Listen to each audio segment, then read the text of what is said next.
In May 2009, during annual conference at the service of ordination, I heard God say to me, "John, I want you to do that."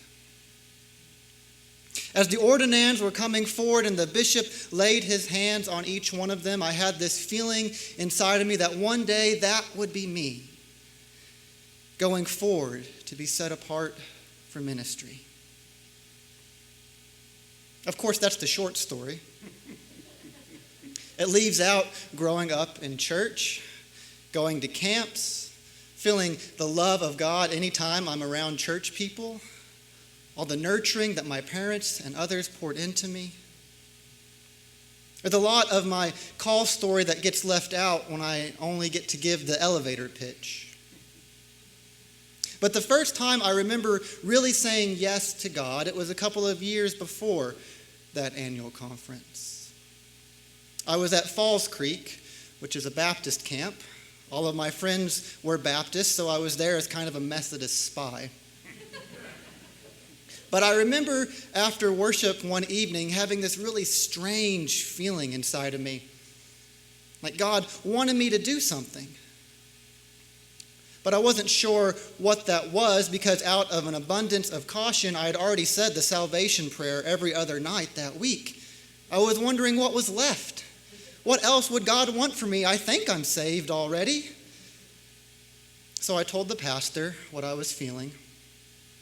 And he explained that God invites us to do more than to just be saved. And he invited me to just let God know I was listening for what was next. To say to God, "Here I am." And so we prayed together. We prayed, "God, we don't know what you are telling John, but he's listening. Here I am." It turns out saying "here I am" can be dangerous. It might lead to you hearing words when you're 15 years old that'll set the course for the rest of your life. But what happened to me when I said "here I am" is nothing compared to what happened to Abraham when he said "here I am."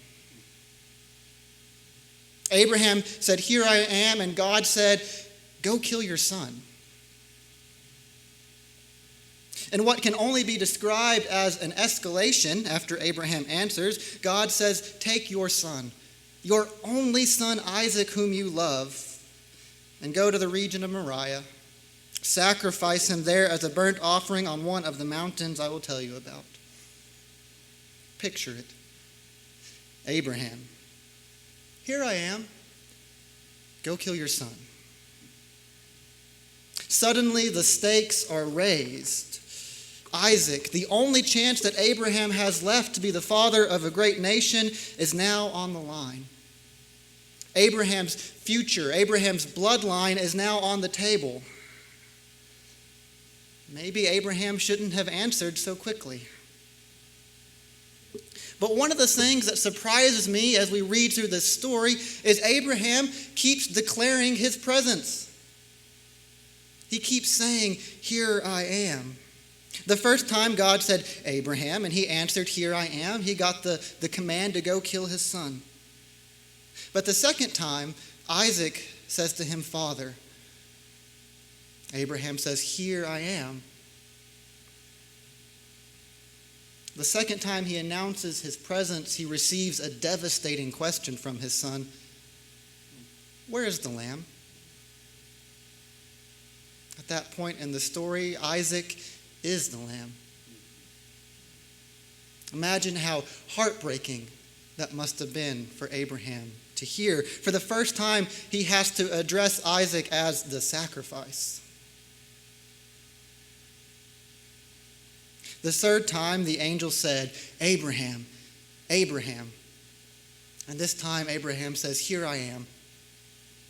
And I wonder what went through his head that split second as he was responding. Was he thinking, "Now what? How could this get any worse?" Or did he realize that this was a relief? Our question is answered shortly as the angel says, "Do not lay a hand on the boy." a sigh of relief. The knife falls harmlessly out of Abraham's hand to the ground. He looks up and he sees a ram caught in the bushes. It's a happy ending. The Lord will provide.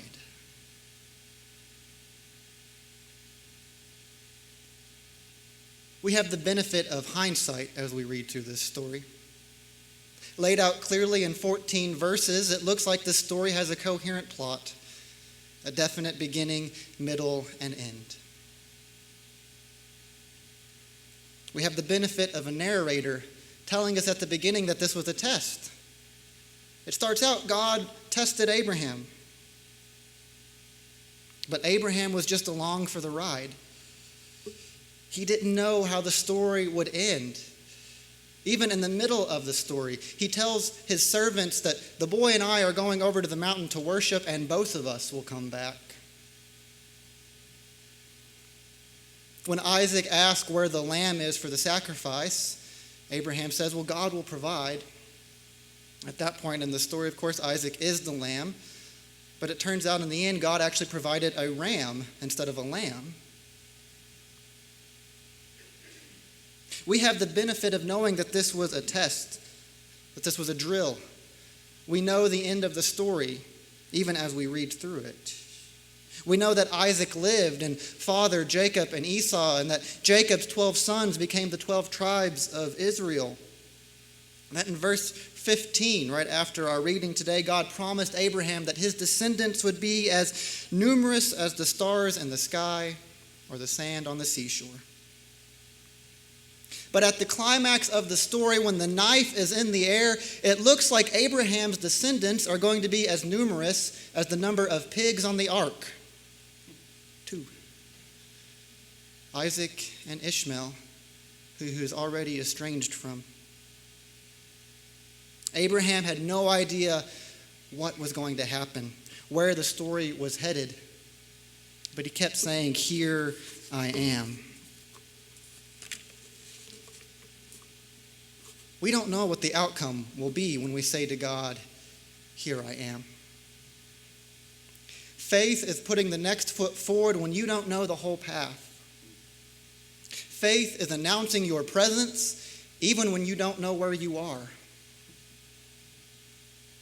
My wife Hannah and I have experienced that every time we've moved.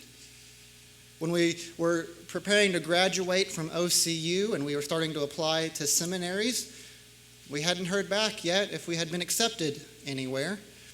But I had this opportunity to fly out to North Carolina and interview to be a student pastor. So I bought a plane ticket, flew out there, did the interview, and they asked me if I'd been accepted to Duke yet, and I said, I don't know. Luckily, I found out after the interview that we both had been. As we packed up our house in North Carolina, we weren't sure we were going to have an appointment in Oklahoma until late April. And even as we pulled out of the driveway on Monday, we didn't know where we were going to live once we got to Lawton. We found out at the first rest stop on the way back here that we had been approved to move into the apartment that we had applied for. The Lord provided after Hannah put in all the legwork to apply for the apartment and to shop for the houses in the area and that kind of thing.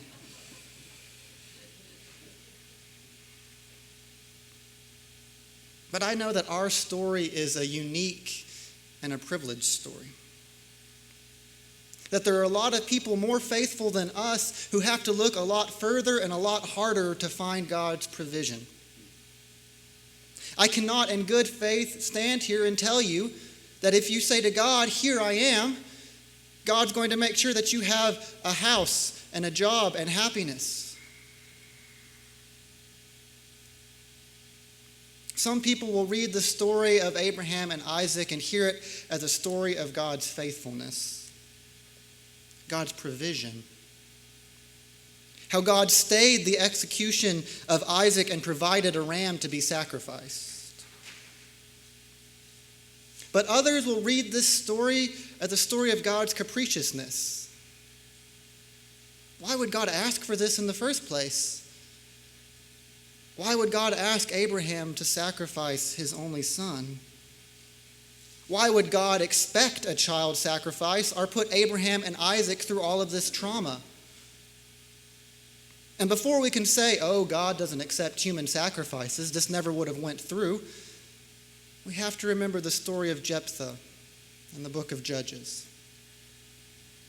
He sacrificed his daughter. Jephthah was different. God didn't ask him to do it. Before a battle, Jephthah made an oath with God that if he was successful in battle, he would offer up to God the first thing that he saw when he came home. Unfortunately, the first thing that greeted him was his daughter, his only child.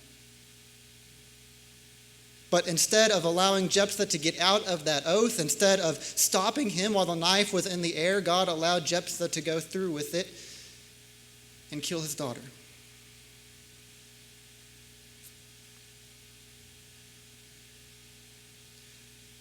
Why are some people able to live privileged lives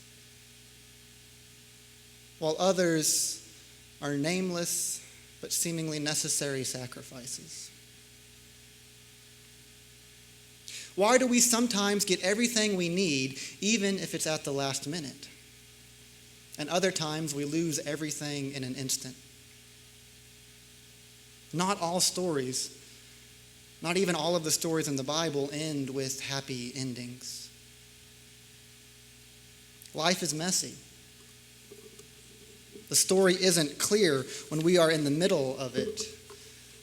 We don't have the benefit of living out our day-to-day lives with clear chapters and verses, or a narrator telling us when what we're going through is just a test or if this is the real deal.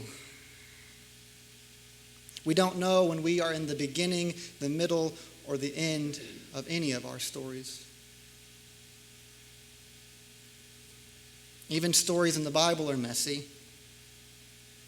The story of Abraham and Isaac is a mess.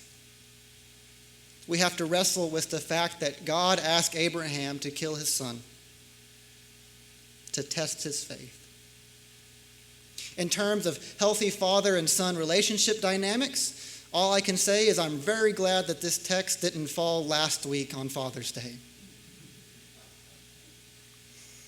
And spare a thought, if you will, for Jephthah's daughter, who isn't even given a name in her story, and God didn't stop her from being sacrificed, even though Isaac was spared.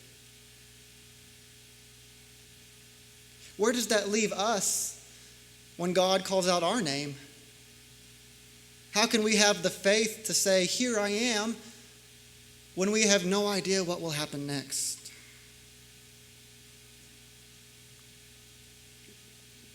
The truth at the center of this story, and indeed the center of the whole Bible, is that God is with us, and God invites us to be with God. God is a God of solidarity. I don't like that God asked Abraham to kill his son, but I'm reminded that God knows what it's like to lose a child. My takeaway from this story isn't that Isaac was spared. It isn't that God provided a ram to be sacrificed. My takeaway, the thing that I find comfort in this story, is that God never took God's eyes off of Abraham. And Abraham had the courage to announce his presence to God and to never shrink away from God or his son.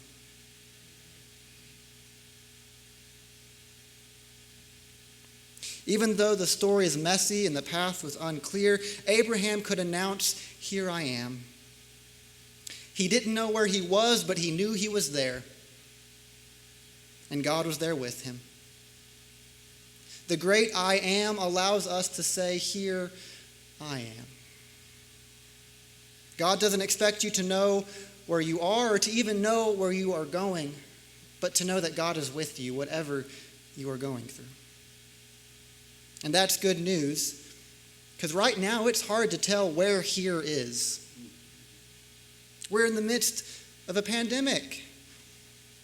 Our normal ways of worshiping, our regular ministries, even the ways that we greet one another have all been disrupted. We live with the uncertainty of not knowing if it's going to get better or worse, or when it's going to end, or what the world will look like when it's over. It's certainly a messy story. And at the same time, we're living through a time where our nation is reckoning with its history of racism. The pandemic has exposed health disparities that fall along lines of race and economic status. More incidents of racism are being filmed, exposing white people to the experience that many black people live with day to day. We know that the moral arc of the universe bends towards justice, but right now it needs some extra moral people jumping on it to bend it in the right direction. This is a messy story that's a lot longer than the story of the pandemic. And in my personal story, my most recent "Here I Am" has landed me in a brand new place. Granted, Lawton is more familiar than North Carolina was before I moved, but it's a new place nonetheless. I hope that we have a long and a fruitful story together, but none of us know the whole plot of this church's story. But I've got this feeling. The Spirit is stirring. And I think that you have this feeling too, judging from the ways that you've already greeted and welcomed Hannah and me. It's that feeling that God's calling us.